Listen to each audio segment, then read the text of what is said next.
ডাক্তারবাবু, আমি পচা বলছি। আমার ছেলের খুব শরীর খারাপ, কথা টথা কিচ্ছু বলছে না। আপনি তাড়াতাড়ি আসুন একটু। ওকে ওকে, ঠিক আছে ঠিক আছে।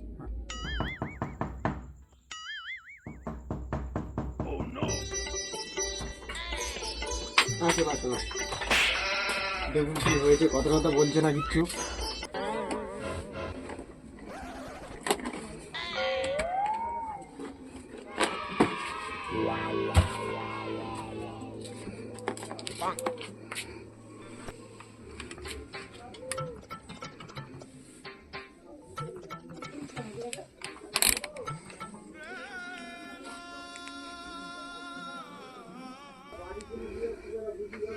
ডাক্তারবাবু, কি বুঝলেন আপনি? সরি, আপনার ছেলে মারা গেছে। এ বাবা, আমি মরিনি তো। চুপ বোকাচোদা, ডাক্তারের থেকে তুই বেশি জানিস?